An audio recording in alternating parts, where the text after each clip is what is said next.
estamos aqui mais uma vez para o nosso quarto encontro do Paliar em Diálogo. E dessa vez, trazendo a nossa querida amiga, e parceira daqui do Paliar, Regina Liberato. Regina é psicóloga, com uma vasta experiência em oncopsico e entre outras questões também, principalmente por ter tratado tantos anos, das questões oncológicas, também é uma pessoa que é profunda conhecedora do cuidado paliativo na assistência emocional aos pacientes. E hoje nós vamos falar sobre luto. Então, é muito interessante a gente iniciar essa fala dizendo o que ainda muita gente acredita, que o luto ele só aparece depois da morte, E é fundamental que a gente se lembre que todos os sintomas, todos os sentimentos que envolvem o luto, ele aparece antes do fato em si. E a gente pode ter luto por outros motivos de perda, né, Regina? Isso. Então, eu sempre prestava muita atenção, e a gente lá atrás também, quando eu comecei como oncologista. E como oncologista eu tinha muito contato próximo com os psico-on, que foi um movimento que começou quando a oncologia no Brasil começou a crescer um pouco mais. E eu achei fundamental. E vocês literalmente salvaram a minha alma várias vezes. Porque, por mais que na época era difícil para o profissional aceitar ou até reconhecer que a gente também ficava enlutado. Porque era um paciente que muitas vezes você acompanhava durante um longo tempo, estabelecendo uma relação de afeto com aquele paciente. E quando você percebia a perspectiva de uma perda, e é importante a gente lembrar que, como eu já disse, não é só a perda pela morte, mas as pessoas vivenciam vários lutos. Eu posso perder a minha capacidade laboral, eu posso perder parte da minha identidade corporal. E era muito interessante que lá atrás, quando eu comecei a oncologia, tinha um grupo que não dava muita bola para essa questão da perda da identidade corporal. Foi quando eu comecei a atuar principalmente com as mulheres portadoras de câncer de mama, que eu consegui perceber a profundidade e a necessidade da gente ter essa parceria com os profissionais da psicologia, para a gente poder trabalhar todos os lutos que envolviam essa mulher, mesmo que ela não morresse, ou mesmo que a morte fosse afastada. Mas o fato de você perder uma área do seu corpo que tinha um significado tão grande, principalmente com relação à sua identidade feminina, e que era muito interessante o quanto que a maioria, às vezes, das pessoas, eu brinco dizendo que a maioria não enxergava porque a maioria ainda era de homens. Por um outro lado, o que eu percebia nessas minhas pacientes? O quanto que elas eram rejeitadas e abandonadas pelos seus companheiros. E isso era um luto de uma dimensão que essas mulheres vivenciavam e que eu percebia que nem todos os profissionais estavam aptos a abordar. Graças a Deus o mundo mudou. Ainda não chegamos à perfeição, mas eu acho que nós já caminhamos quilômetros. Muito. Esse tema foi amplamente discutido. Então, hoje, a gente quer conversar, e principalmente eu quero aprender um pouco mais com a Regina, e que vai compartilhar tudo isso conosco, a respeito de como a gente identifica, como a gente aborda, como é que o profissional precisa estar preparado para trabalhar essas perdas que ocorrerão, e lembrar que nós também vivenciamos esses lutos e do quanto que nós precisamos estar preparados para poder vivenciar de uma forma mais leve, de uma forma que eu possa poder lidar com essas perdas e continuar ajudando as pessoas que nos procuram. Bom, primeiro, muito obrigado pelo convite. De novo, é sempre um prazer e uma honra, fazer uma atividade extra no Paliar, Eu acho uma delícia isso. Bom, quando eu penso no luto, Dalva, especialmente hoje, a gente tem um contexto social muito lacinho cor-de-rosa, nós temos que ter felicidade, nós temos que ser um sucesso, a vida precisa ser interessante para ser mostrada para o outro. Nesse contexto, a dor é muito evitada. Então, o que a gente identifica em relação ao luto, para mim, são as primeiras coisas que já ficam, me recebem quando eu penso em luto. Primeiro, essa dificuldade que as pessoas que estão enlutadas têm de poder ter uma escuta. Não estou nem falando de escuta qualificada neste momento. Por quê? Quando ela vai falar com alguém sobre dor em um enlutado, as respostas são sempre ou em geral, respostas que querem tirar a pessoa deste lugar da dor. Então, vai passar, hoje ainda ouvi isso, de manhã dando uma supervisão para um grupo, não é? E esse grupo me contando a respeito de uma pessoa que acabou de receber um diagnóstico de câncer, procurando alguém que pudesse ouvi-la. Ela diz: eu preciso de alguém qualificado, que tenha treinamento nisso, porque quando eu falo com a profissional que me escuta, ela diz: vai passar. Né? Como vai passar? Pode ser uma estratégia terapêutica, né? Para algo tão dolorido, tão abrangente como é o enlutamento, quanto é o luto. Né? Então, a escuta é uma intervenção que a gente não dava tanto valor quanto a gente dá hoje, essa escuta qualificada.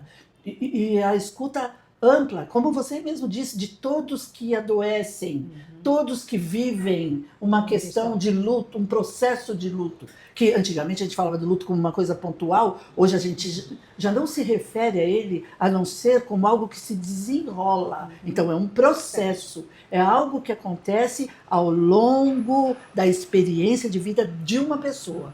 Quanto tempo ele vai durar? Não tenho ideia, porque cada pessoa outro desdobramento do que a gente viveu, né? Então a gente já sabe que o cuidado centrado naquela pessoa vai me dizer como ele vai ser, quanto tempo isto pode se estender. Então você veja, em 2010 eu fui presidente da SPPO, né, da Sociedade Brasileira de Psico-Oncologia. Naquela época a gente foi convidado para fazer parte dos congressos da SBOC Oncologia Clínica, porque já tinha se percebido que somente uma categoria profissional não daria conta do acontecimento que é uma doença grave, crônica, ainda não tinha essa discussão da cronicidade dela, mas uma doença crônica e ameaçadora da vida podia promover, tanto naquela pessoa que carregava a questão da doença, quanto no entorno dela.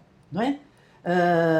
Quando isso, 2010, nós já estávamos nos organizando para falar sobre a abordagem interdisciplinar, a equipe multiprofissional e a abordagem interdisciplinar. Depois disso, a gente veio discutindo o cuidado centrado no paciente. Então, hoje, não existe mais a possibilidade da gente discutir algo que seja linear. Protocolo é uma coisa que é para orientar, mas não existe algo linear que vai definir uma experiência humana, porque cada humano vai ter uma experiência específica. Exatamente. E é interessante que na minha época, lá atrás, no começo dos anos 80, eu falava que se falava em luto, que o luto tinha um prazo para acontecer e terminar. Né? E passado isso, aí eles davam nomes. Ou pior, eles colocavam títulos nas pessoas. Eu acho que isso era a coisa mais cruel. Primeiro que era um equívoco, né? Porque se você pensa que cada indivíduo é único e que ele vai vivenciar qualquer coisa que seja, principalmente o luto, baseado na história dele, nas vivências dele, como é que essa família vivenciou perdas, morte e assim por diante, então significa que cada um tem seu tempo. Se cada um tem seu tempo, como é que alguém inventa de dizer que passando tanto tempo aquilo era patológico, aquilo era inadequado? E eu percebia que isso...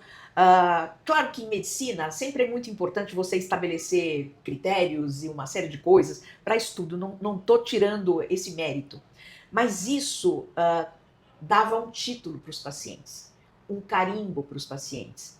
E se você trabalhasse ou vivenciasse fora do que era esperado, você recebia uma pecha que você era mal resolvido, que você estava sofrendo desnecessariamente, né? Graças a Deus, com a evolução dos estudos e principalmente os estudos multiprofissionais, eu me lembro, eu tive a honra de lá atrás da oncologia, eu estabelecer para o meu diretor e para o chefe do serviço que era fundamental que a gente trabalhasse em equipe multiprofissional.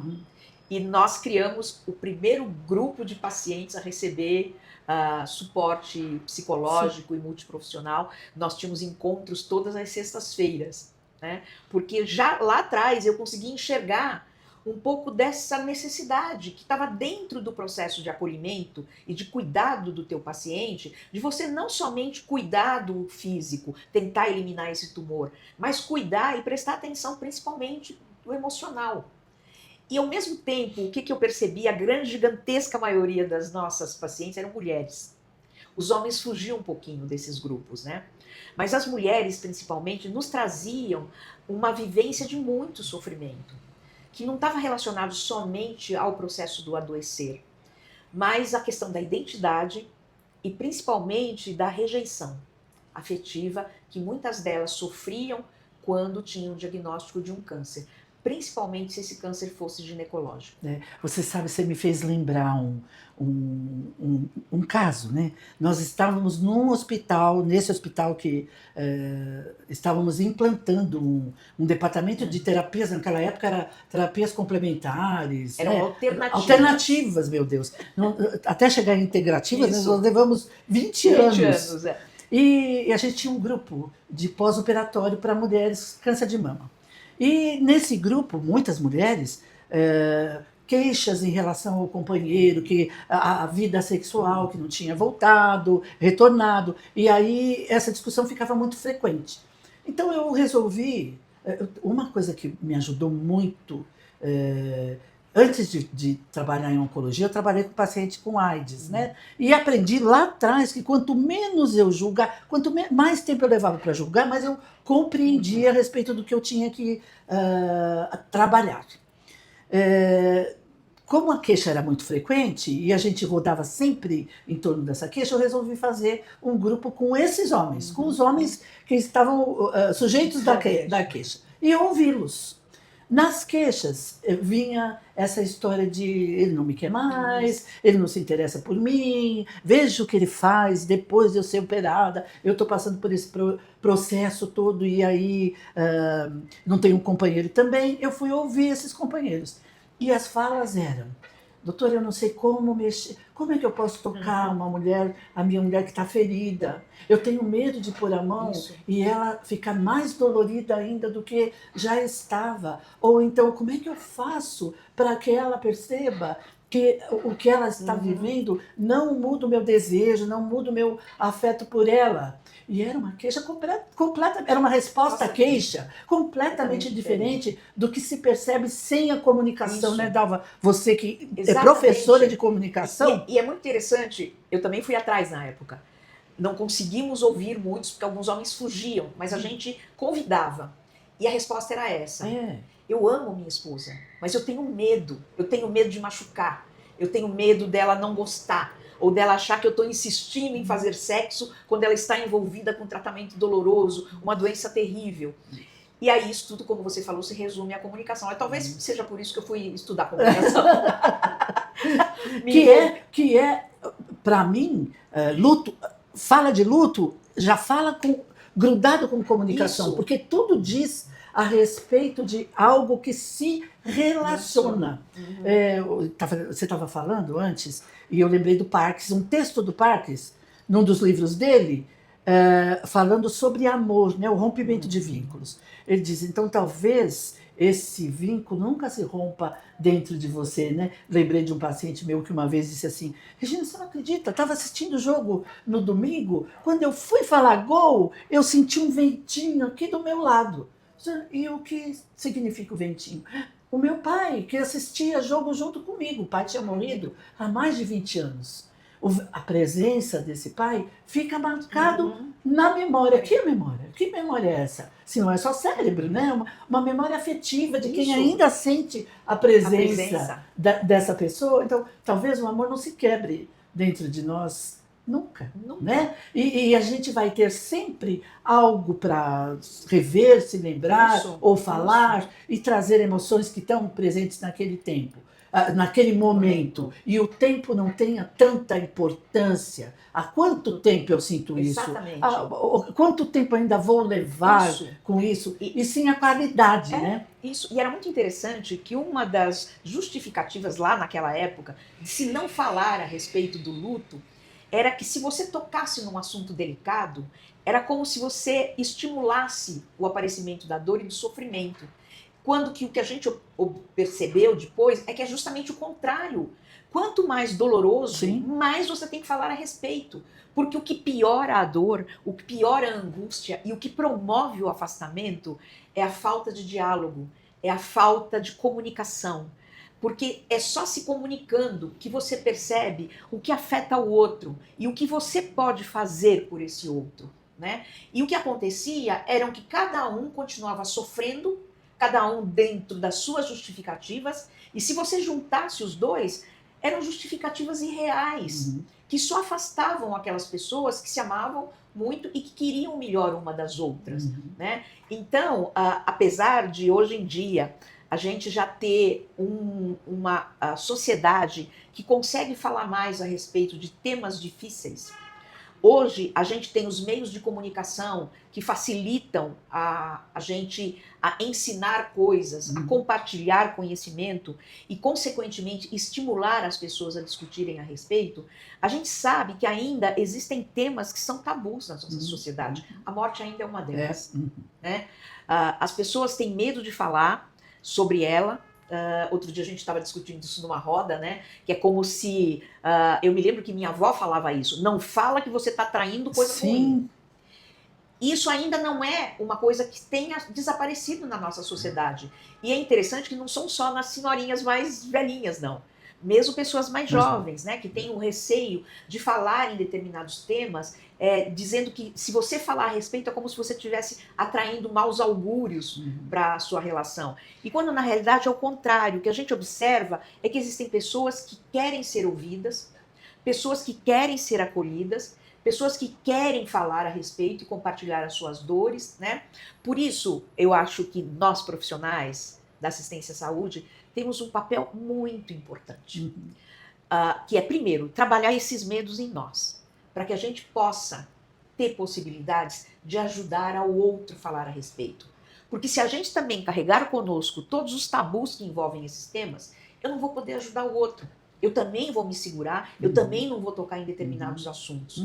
Mas se eu tiver a consciência do quanto que a minha presença, a minha atuação, a minha atitude, o meu comportamento são fundamentais para eu facilitar a vida do meu paciente e da sua família, que vai além da técnica que eu aplico no tratamento, ou na cura, ou seja lá do que for, mas principalmente eu utilizar o meu conhecimento técnico na área de comunicação para permitir que essas pessoas, né, consigam se encontrar, consigam pedir a ajuda necessária e que a gente também possa oferecer a ajuda adequada e necessária para essas pessoas. Né? Então eu acho que ter o conhecimento técnico a respeito das doenças e dos tratamentos é fundamental, mas ter o conhecimento sobre como eu posso comunicar isso, de que forma delicada eu posso comunicar, né, e de que forma eu posso ouvir principalmente o outro para oferecer para ele aquela informação ou aquele acolhimento que ele está necessitado, esse talvez seja um dos papéis mais lindos, valorizados, mas ao mesmo tempo tão difíceis de você acessar plenamente, né? Por isso é que a gente precisa estar também muito atento no que é autoconhecimento para nós profissionais. Você sabe que toda vez que eu vou dar aula a respeito de cuidados com o cuidador, eu faço uma pesquisa antes para saber qual é a categoria profissional mais comprometida nessas questões. A gente e os bombeiros estamos sempre disputando primeiro e segundo lugar. Uma porcentagem enorme de nós está comprometido com burnout. Porque você falou também uma outra coisa aí no meio, sobre medo, né? Nossos medos. Então, talvez o medo é um sentimento interessante, porque tanto ele pode ser provocativo e criativo, quanto ele pode ser paralisante, congelante, né? E aí fazer com que a gente saia da jornada que a gente está desenvolvendo. Então, a profissional que responde para a moça que está contando a respeito do diagnóstico, porque quando a gente tem um diagnóstico de câncer, a gente tem uma perda múltipla. A gente perde saúde, a gente perde condição social, a gente perde condição financeira, a gente perde importância em relação ao outro, a gente perde autoimagem, a gente tem perdas em diversas áreas. Essas perdas acumulam no sofrimento. E talvez o medo no profissional de saúde faça ele responder vai passar, né? Isso daqui a pouco você está em outro lugar. Não se preocupe com isso. Isso vai passar. Né? E isso vale para nós também, porque se não cuidarmos, os nossos cenários diários nos levam a doença, morte, né? E sofrimento. Então, assim, esses cenários. Tem outras coisas também no meio disso. Tem alegria, também tem comemoração, mas nós vamos viver perto de perdas. E hoje, como você disse, hoje a gente fala de perdas de maneira amplificada. A gente tem luto que a gente experimenta na coletividade, a gente tem luto ligado a pets, a animais, a gente tem lutos do adoecimento, a gente tem, não é só o luto com morte. E mesmo com morte, a gente tem especificidades, né? A morte por suicídio, a gente tem um grupo, a Oca Junguiana tem um grupo de enlutados por suicídio, de acolhimento e suporte a enlutados por suicídio. Em geral, essas pessoas vêm para os grupos, são vários, e vêm para os grupos porque não acha espaço em nenhum lugar, nem na família, para falar sobre o suicídio, que é um tabu. Uma coisa que eu observava quando eu exercia ainda a oncologia é que os pacientes reclamavam que os amigos começavam a evitar visitá-los. Porque eles não sabiam. E quando eu, às vezes, encontrava algum amigo, que você trabalha, às vezes, dentro de um hospital, que tem um paciente que é funcionário. Então, às vezes, eu tinha a curiosidade de ir no setor. Olha, você foi ver fulano, ele vai vir aqui tal dia. A maioria me dizia, ai, doutora, eu não sei o que falar. E eu respondia, não precisa falar nada. Se você estiver lá, põe a mão no ombro. A sua presença já é reconfortante. Então, eu diria mais uma coisa também. Para o familiar que vivencia um caso de adoecimento grave na família, você familiar, você pode ser um pedagogo da morte. Se você conhece melhor a dinâmica do seu familiar na questão das perdas e do sofrimento, você pode usar o que a equipe te orienta e compartilhar com os amigos e com os vizinhos, para dizer, essa pessoa mais do que nunca vai precisar do afeto e da presença dos amigos e das pessoas queridas. Se você se afastar porque você não consegue lidar com isso, você perde, o seu amigo perde. Isso também acontecia quando morria alguém muito importante, né? E as pessoas não iam visitar os enlutados da família. Eu não sei o que falar. Eu falei, mas o outro, o que ele percebe não é o teu medo, é o abandono que você acaba fazendo, né? Então eu acho que a melhor forma de lidarmos com todos os nossos medos e inseguranças é compartilhando os nossos medos e as nossas inseguranças, não é? E podendo um aprender com o outro. E eu acho que dessa forma a gente pode construir um mundo mais acolhedor, porque falando em cuidado paliativo, eu não faço cuidado paliativo sozinha, eu preciso de uma equipe. E minha equipe conta com o paciente e com a família do paciente. E essa família conta com uma rede de suporte familiar e de amigos. Então, cuidar de alguém é um trabalho em equipe ampliada. Então, eu acho que se a gente pode deixar algum ensinamento, né, que as questões do luto ou dos medos das perdas podem nos trazer, é isso. Nós não vamos deixar de sofrer, né, a perda ou a ausência de alguém. Mas eu posso aprender com essa experiência a ser mais solidário. E com esse aprendizado, eu vou me tornar infinitamente mais humano. E eu acho que esse conhecimento e esse crescimento não tem preço. Não é? Então, essa coisa, para nós é novidade, né? É novidade, é atualidade, não é novidade. Que para a gente fazer o que a gente faz, acompanhar alguém que adoece de maneira abrangente, como é uma doença crônica e ameaçadora da vida, a gente precisa de uma competência técnica, mas precisa da competência humana também. E competência técnica a gente treina com capacitação profissional, e competência humana a gente desenvolve com oficinas de ética, com auto... Eu admiro muito, eu sempre admiro muito, por isso é que me aproximei também do Palear, porque o Palear sempre se preocupou com a competência humana, tanto para os alunos quanto para os professores também, porque a gente tem esse desenvolvimento ao longo do tempo, somos convidados a participar de atividades que nos desenvolvem de maneira humana, como humanos, né? A competência humana, a competência técnica é muito mais fácil de você pensar. Então a gente acha cursos, hoje a gente faz cursos de 3, 4 horas na internet, não é não? Paga 45, 67 reais, não é? Que parece que é alguma coisa que acrescenta naquilo que a gente aprendeu, mas sem a competência técnica, que vai implicar em você abrir possibilidade de se conhecer e de deixar o outro conhecer, então tem que ter entrega nisso. Eu me lembrei de novo do Parks, né, que diz assim, a relação terapêutica é também um tipo de amor. E se é também um tipo de amor, nós vamos sofrer por ele, pela perda dele. Nós também vamos sofrer. E é preciso que a gente faça algo com esse sofrimento, assim como a gente acompanha o outro fazendo. Exatamente. Né? Então eu falo, o cuidado, né? Cuidar do outro é envolver todos esses conhecimentos, é linkar a técnica com o afeto. E como você disse, você pode fazer um curso onde você vai aprender técnica, mas se um curso não te oferecer treinamento para você desenvolver o afeto, ele é incompleto. E se você, como um profissional, você é ótimo na técnica, mas deixa a desejar no humano, você é incompleto. Então, é sobre isso que a gente está falando.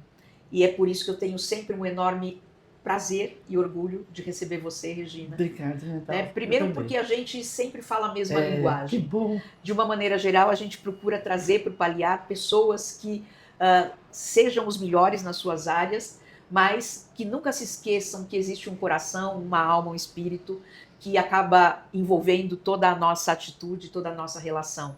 E é dessa forma que a gente procura passar para cada um dos nossos alunos a verdadeira essência do que é ser um bom paliativista. Então, muito obrigada a você que está aqui nos assistindo e nos prestigiando. Muito obrigada, Regina. Obrigada eu também. Obrigada para quem ouviu, né? Isso. E dizer que é sempre um prazer nós duas estarmos aqui conversando. Eu também. Obrigada. Até a próxima. Até.